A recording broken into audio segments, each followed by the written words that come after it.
years ago, my coworker came into the office to tell me his ex-wife had called him a moron for, quote, tying his shoes like a 5-year-old.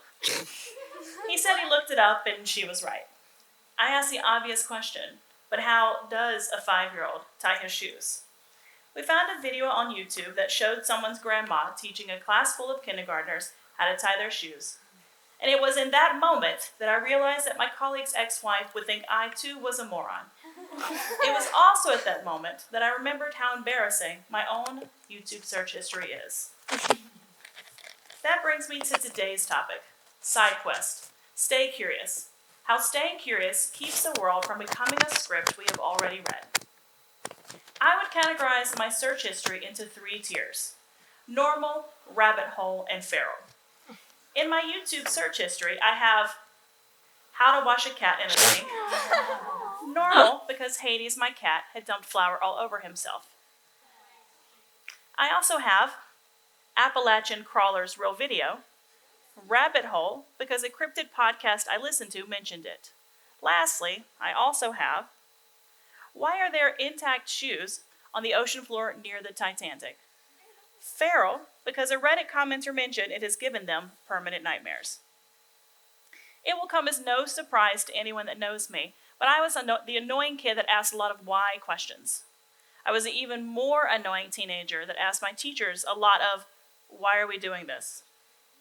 The question of why follows me everywhere because I think it is important to keep wondering. Can it be embarrassing sometimes when the Google search bar suggests the last thing that you Googled? Do wombats really poop squares? Yes, absolutely. And in case you were wondering, they do. Crazy. To go even further, though, I think we should always lean into those wonders and curiosities. I'm going to use a Minecraft reference to explain this next part. When you land in your new world, in your new realm for the first time, and you make a map, it only gets filled as you walk around. Until you walk around, boat around, or fly around, your map stays blank. Engaging our wonders is a lot like that. To be more technical, though, T. Alexander Puccio tells us what science says about curiosity itself. Curiosity has always worn a warning label. It's what killed the cat, got Socrates his cup of hemlock, landed Galileo under house arrest, and it is still incredibly potent today. Curiosity is dangerous in the literal sense, too. Evolution has built humans to stick with good enough. Updating mental models is both expensive and socially risky. If a superstition, ritual, or half-remembered proverb keeps you fed and alive, your genes are content. Even if you miss the opportunity to uncover a deeper truth about the world around you. What does that mean for us, though?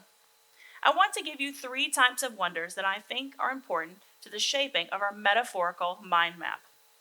First, you have the I wonder why searches. For me, I have spent a lot of time looking up the reasons for turbulence because I am hoping that it will erase the mystery. I have almost crippling flight anxiety, and that being understood, that solving has gone a long way in helping me cope with the bumps and jiggles midair. This type of wondering also works well for the people if they just understand, can move forward. When I visited the Galapagos, I had a big cut on my leg, so I Googled how much blood needs to be in the water to attract sharks. I won't share the answer because then you will never get in the ocean, but the cut on my leg was not enough to compel sharks to attack me while snorkeling. The second wonder is I wonder if this is true. I find myself asking this question while using social media. This is the wonder that brings to light your critical thinking. This wonder is so important that Mike Caulfield, a digital literacy expert, pioneered this system when reading anything online. It is called the SIFT method. It works like this: stop and reflect. I, investigate the source. F, find better coverage. And T, trace the claim back to its original location. I find that I use a variation of this on the daily. I will see a hilarious and unfortunate post online about a political nemesis of mine, and it feels within the realm of possibility for that person. In the back of my mind, though, is always the voice of, I wonder if that isn't true, but I think it is because I don't like them. I will then go through, more or less, the SIFT method.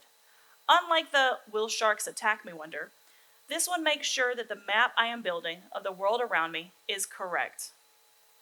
Following the extended metaphor of map making, which is the building block to our stories, the third type of wonder is the one that adds the landmarks.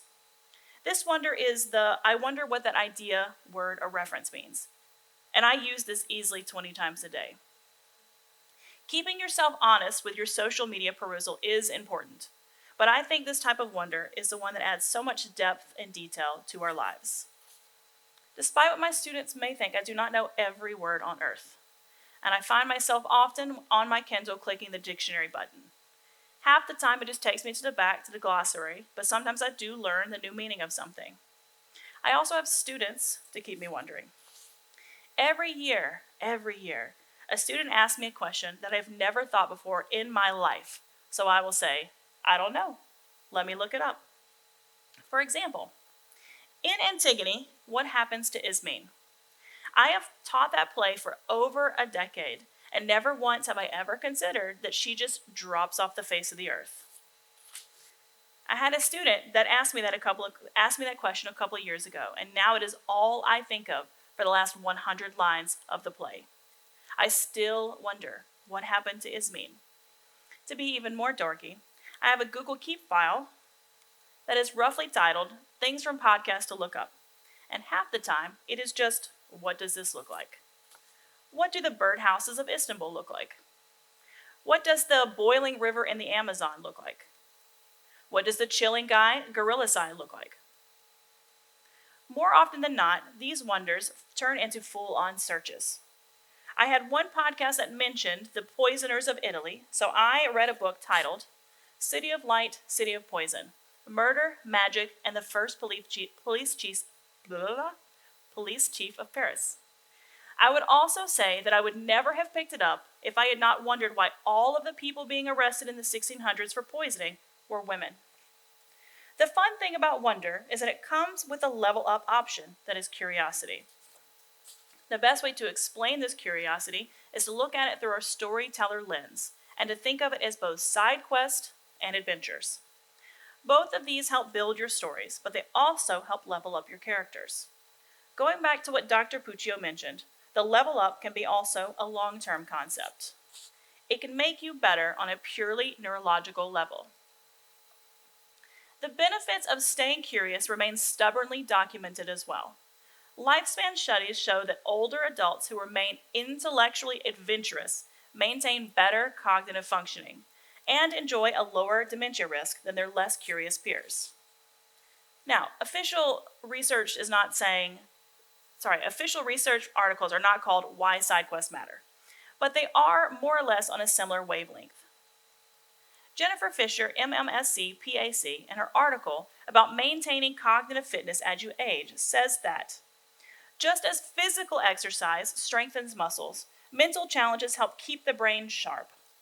Research shows that engaging in diverse, stimulating activities supports brain health by promoting neuroplasticity. This builds over time through education, career experiences, and mentally engaging activities, acting as a self-defense in terms against cognitive decline. These side quests do exactly that. I have a list of side quests in the back of my planner, because of course I do. And this is to add both some whimsy to my life, but also to push myself out of my comfort zone. Here are the few of the things I have added. Learn to sew a hem, make dinosaur chicken nugget pillows, and to go on a flower walk. All of these serve the same purpose, to get out and do something new. And if side quests are the smaller things, adventures are the larger scale events. These are the month-long or even longer than the month, activities that help spark my curiosity. These are adventures like learn to embroider or make a wizard costume. These long-form curiosity endeavors are what help me maintain my own neuroplasticity. Our lives are our stories, and maintaining our wonder and curiosity is how we build on them. Make your own map, put together your own campaign party, and do side quests to grow your own character. Much like in Minecraft, your map stays empty until you add things to them. It is why it is it is never truly too late to start. So today's the day. And please, in the event that I perish, please, please, please delete my embarrassing YouTube history. Thank you.